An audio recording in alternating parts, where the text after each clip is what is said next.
Assalamualaikum warahmatullahi wabarakatuh.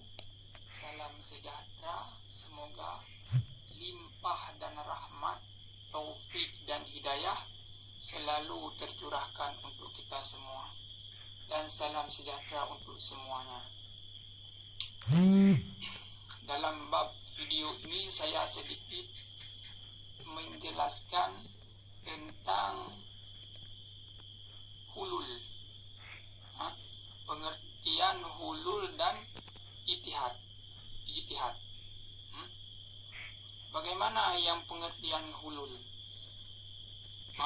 Dan hulul dan ijtihad ini, ketika hulul dan ijtihad maka lahir wahdatul wujud. Hulul ini dia bukan menyatu antara hamba dengan Tuhan, bukan. Pengertian hulul ini hilang sifat insan, nyata sifat ilahiyah, sifat ketuhanan. Kalau dalam kitab karangan Abuya Mudawali, tesom lenyap, tesom hamba nyata Tuhan. Bagaimana pengertian hilang hamba nyata Tuhan?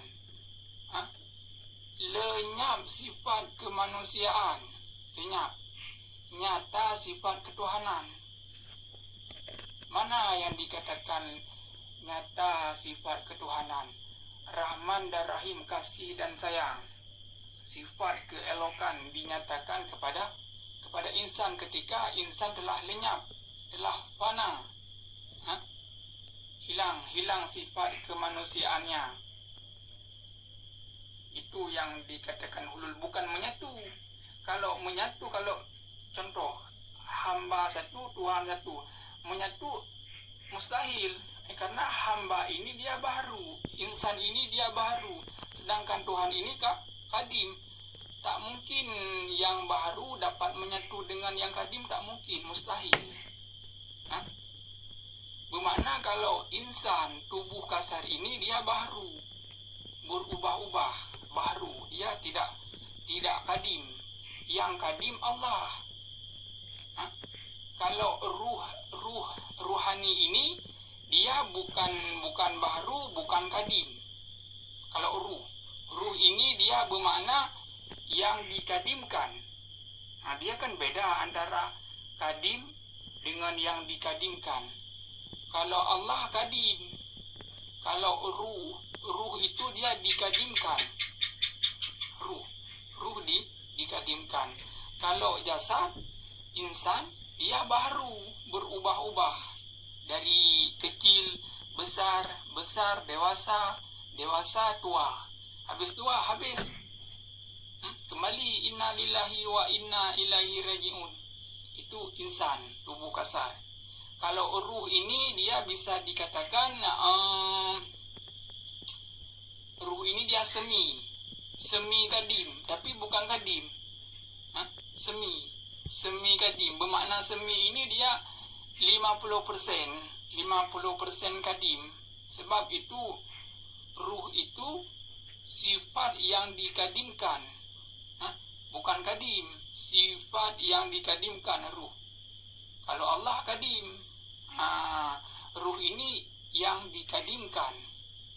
Kalau insan yang tubuh kasar ini baru.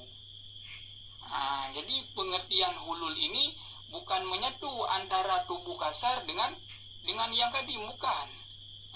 Hulul ini lenyap sifat manusia, nyata sifat ketuhanan, bukan nyata Tuhan.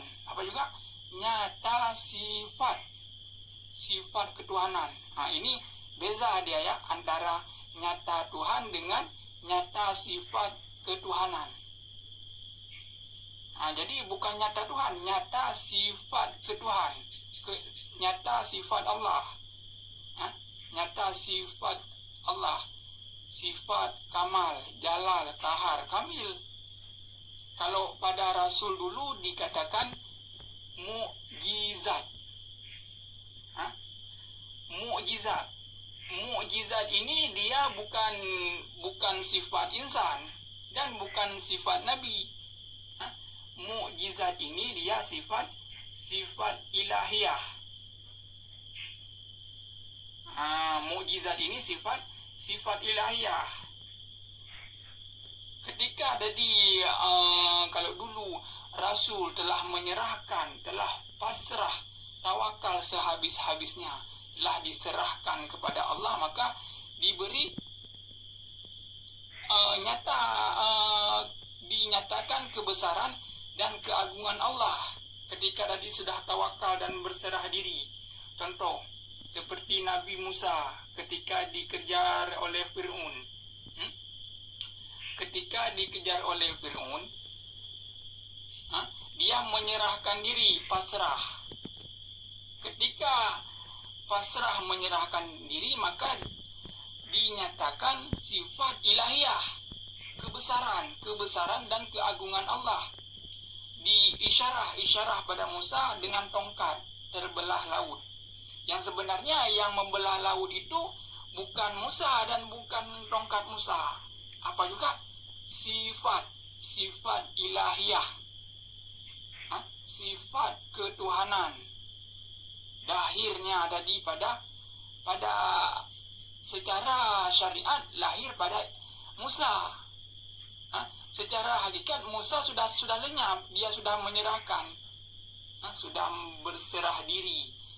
Inna ad-dinan indallah al-Islam. Sesungguhnya jiwa yang diterima di sisi Allah, jiwa yang berserah diri. Karena pengertian ad-din, ad-din memang dia secara lorah ataupun secara peribahasa, secara syariat dia memang sering lebih condong kepada agama.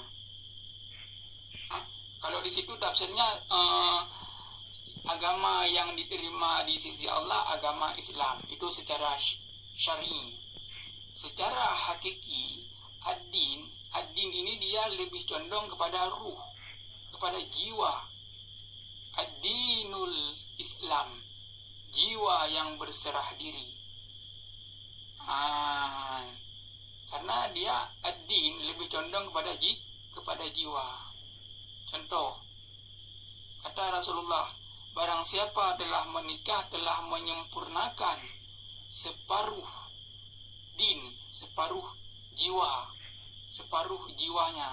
Walaupun diartikan di situ sebagai terjemahan, barang siapa yang telah menikah telah menyempurnakan separuh dari agama.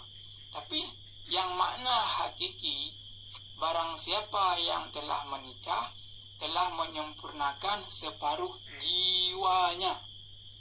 Karena apa?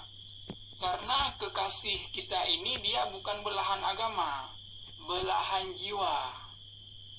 Engkaulah belahan jiwaku. Karena kekasih ini dia belahan jiwa, bukan belahan agama.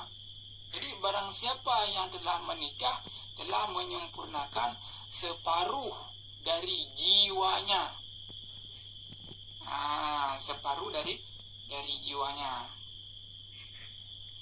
Kembali lagi kepada ini sudah masuk banyak. Kembali kepada pengertian hulul tadi. Jadi makna hulul tadi bukan menyatu. Bukan menyatu antara insan dengan Tuhan, bukan. Bermakna hulul ini lenyap insan, nyata sifat ketuhanan. Itu pengertian hulul. Bukan menyatu seperti menyatu gula dalam air, bukan. Itu bukan hulul. Kalau yang hulul, yang dikatakan hulul dalam wahdatul wujud, bukan menyatu antara satu in dengan satu in, jadi satu, bukan. Makna hulul ini berarti lenyap insan, nyata sifat ketuhanan. Kalau dulu pada Nabi dan Rasul dikatakan mukjizat. Itulah sedikit yang pengertian dari hulul. Kalau itihad ini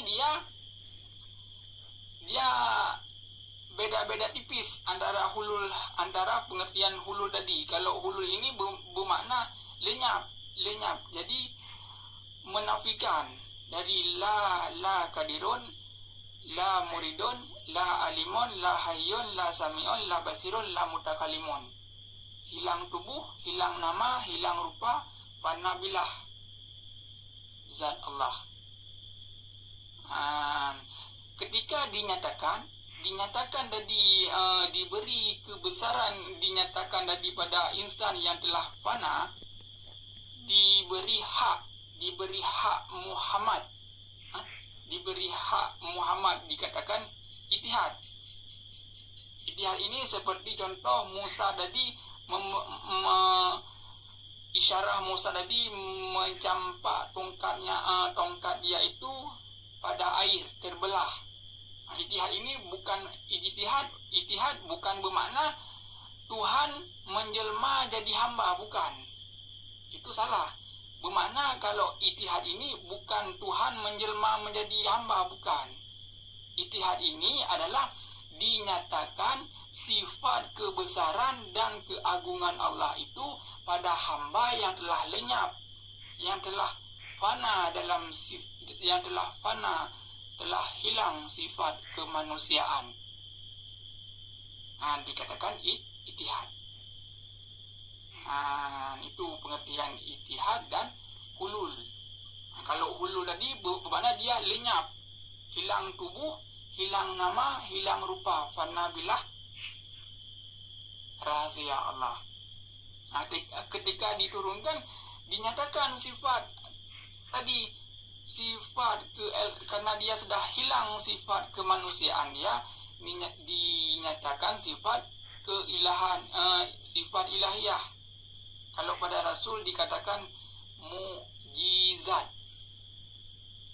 Karena mukjizat itu bukan sifat Rasul, mukjizat itu bukan sifat hamba. Mukjizat ini sifat ilahiyah.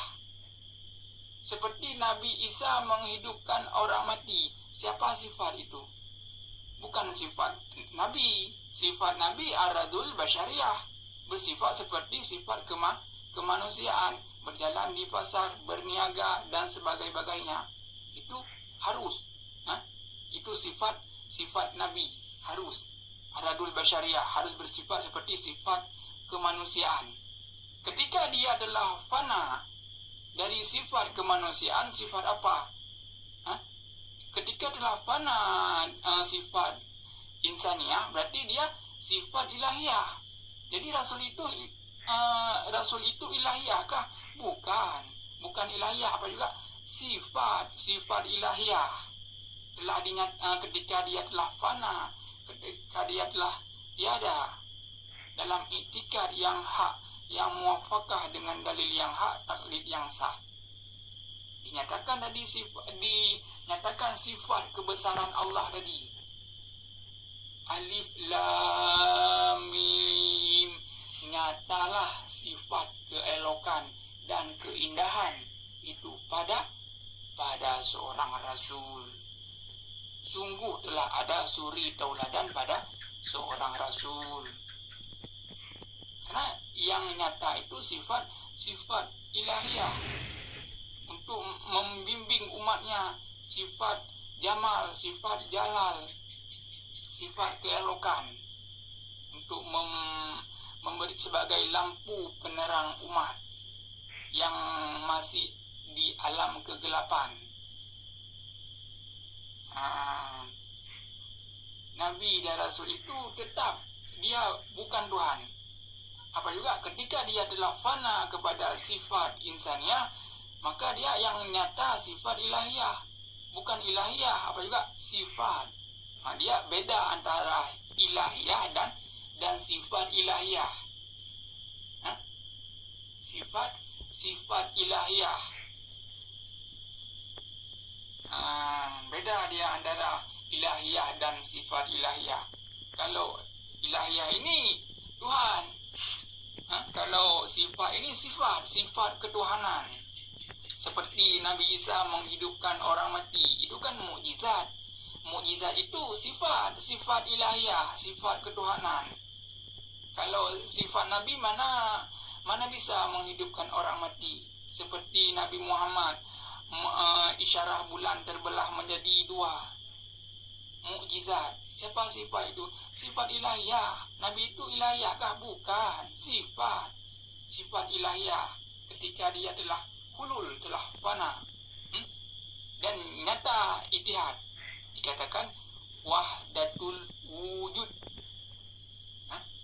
Bermakna wahdatul wujud ini bukan menyatu antara wujud hamba dengan Tuhan, bukan. Kalau masih ada wujud Tuhan satu, wujud hamba satu, itu bukan wahdatul wujud. Ataupun menyatu antara si hamba dan Tuhan, itu bukan wahdatul wujud. Yang dikatakan wahdatul wujud, lenyap hamba, hilang sifat kehambaan, nyata di dalam batin. Di dalam batin itu sifat keilahian, sifat ilahiyah, jamal dan jalal, kahar dan kamil, hulul dan itihad. Jadi hulul dan itihad bukan menyatu ataupun Allah mengambil tempat pada manusia, bukan. Walaupun yang tertulis yang dikatakan oleh mereka hulul dan itihad itu menyatu, bukan. Jadi dari hulul dan itihad maka lahir wahdatul wujud. Telah fana dari sifat insaniah. Kalau dalam kitab Abuya Mudawali Al-Khalidi, kesom hamba lemah Tuhan. Bukan bermakna lemah Tuhan seperti lemah nampak bulan, bukan. Lemah macam mana makna lemah? Lemah itu nyata itu di mana? Di batin. Batin insan itu rahasia. Karena di situ dia pada batin insan itu syuhud, penyaksian. Bukan pada tubuh kasar. Karena kalau perkara tauhid, dia bukan perkara tubuh kasar. Tubuh kasar ini sekedar bayang, jasad, bashar. Yang dikatakan tauhid itu rahasia insan. Itu dia sedikit perkara hulul dan ijtihad. Berarti hulul dan ijtihad ini dia bukan menyatu dan tidak bersekutu. Bukan menyatu, bukan bersekutu. Bukan menyatu, bukan berpisah. Menyatu dengan makhluk bukan, berpisah dengan makhluk pun bukan. Dekat tak tersentuh, jauh tak berjarak.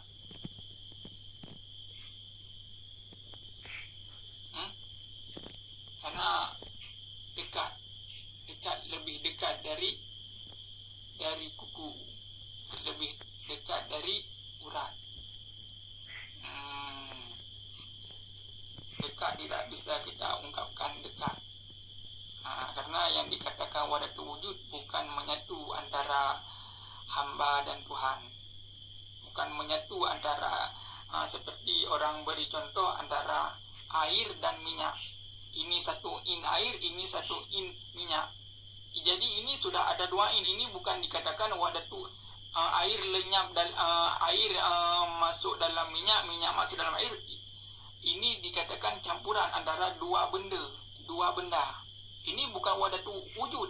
Yang dikatakan wahdatul wujud, hilang sifat kemanusiaan, nyata sifat Tuhan. Mana sifat Tuhan?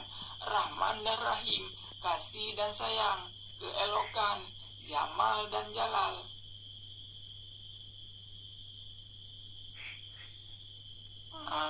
Karena yang kalau Allah ini dia kadim. Kalau ruh ini dia semi kadim. Kalau jasad ini baru. Lenyap yang baru kepada ilmu. Lenyap ilmu kepada nur. Lenyap nur dalam rahasia. Maka dikatakan al-insanu sirri wa ana sirru. Hadis kursi. Yang dikatakan al-insanu sirri wa ana sirru, insan yang mana? Bukan insan yang tubuh kasar ini. Yang dikatakan al-insanu sirri wa ana sirru, insan itu rahasiaku dan aku rahasianya, bermakna ruh. Ruh itu rahasia Allah. Allah itu rahasia ruh.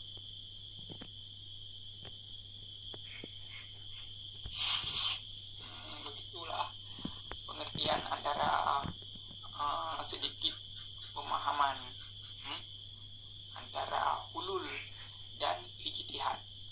Maka ketika hulul dan ijtihad itu nyata, maka lahirlah wahdatul wujud. Wahdatul wujud ini dia bukan menyatu ataupun bukan Tuhan mengambil tempat pada manusia, bukan. Hamba tetap hamba, Tuhan tetap Tuhan. Tapi yang ingin dikatakan pada wahdatul wujud, lenyap sifat ketuhanan, lenyap sifat kehambaan, nyata sifat ketuhanan. Kalau pada Nabi, pada Rasul dikatakan mukjizat, sifat kebesaran, sifat keagungan Allah. Seperti Nabi Isa, seperti contoh menghidupkan orang mati, seperti Nabi Muhammad menghidupkan pokok kurma yang telah mati, membelah bulan dari langit turun ke bumi. Itu dikatakan sifat ilahiyah. Ketika dia telah fana, ketika dia telah lenyap sifat kemanusiaannya, maka nyata sifat ilahiyah. Bermakna ulul ini bukan menyatu, dan ijtihad ini bukan Allah mengambil tempat pada manusia, bukan Allah telah jadi manusia, bukan begitu pemahaman ijtihad. Dan bukan begitu juga pemahaman hulul. Hulul ini dia bukan menyatu antara hamba dan Tuhan. Hulul ini bermakna dia lenyap sifat kehambaan, nyata sifat kebesaran Allah yang kadim, yang kidam, yang sedia, yang baka, yang mukhalafatul lil hawadis, yang qiyamuhu binafsihi, yang wahdah, yang wahdaniyah.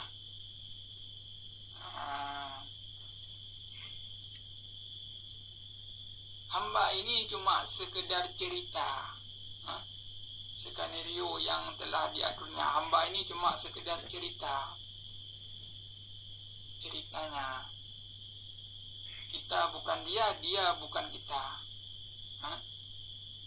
Ketika masih ada rasa masih hebat kita, maka tidak nampak kehebatan ilahiyah. Karena syirik, janganlah engkau mempersekutukan Tuhanmu dengan apapun, termaksud dengan dirimu sendiri. Maka lenyapkanlah dirimu, panakan dirimu, bahwasanya dirimu itu la haula wala quwata illa billahil aliyul azim, tiada daya dan tiada upaya kecuali dengan pertolongan Allah. Itu perkara jasmani. Perkara ruhani syuhud, penyaksian. Asyhadu an la ilaha illallah wa asyhadu anna muhammadur rasulullah. Itu perkara ruhani, syuhud, penyaksian, syahadat. Kalau tubuh kasar ini pengakuan bahwasanya fakir, papa, kedana, lemah, tiada daya dan upaya, menyerahkan keseluruhannya kepada Allah. Inna ad-dinan indallah al-Islam. Menyerahkan, pasrah, rela, rida.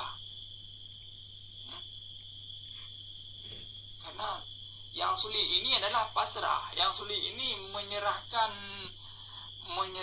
Yang sulit ini tawakal sampai kepada nurani. Dia akan beza antara tawakal dengan ucap tawakal dengan tawakal. Kalau tawakal dia, kalau ucap dia sekedar di lisan. Kalau tawakal ini dia menyentuh kepada kerohanian, sehingga menzahirkan sifat-sifat yang elok, menjadi ridha, tidak berkeluh kesah dalam kehidupan, tidak yang ini salah, yang itu salah, karena dia telah ridha. Ketika telah ridha, telah kita tinggalkan sifat-sifat insaniah, amarah, lawamah, mulhamah, maka dahir sifat mutmainah. Maka ketika dahir sifat mutmainah, maka Allah berfirman, ya ayuhan nafsul mutmainah, irji'i ila rabbika radiyah wa mardiyah.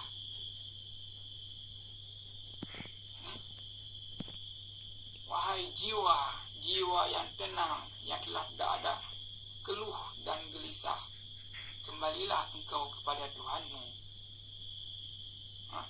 Ila rabbika radiyah wa mardiyah, dengan hati yang ridha serta diridai. Dan masuklah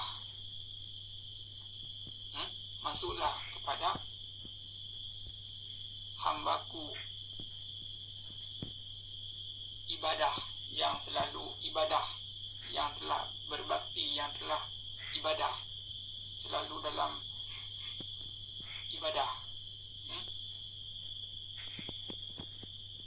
Dan masuklah dalam surga, dalam kenikmatan, dalam kemerdekaan secara jiwa dan raga. Jadi sebelum sampai kepada surga, kita telah menyicipi rasa surga. Senang, kita tidak lagi berkeluh kesah dengan kehidupan dunia.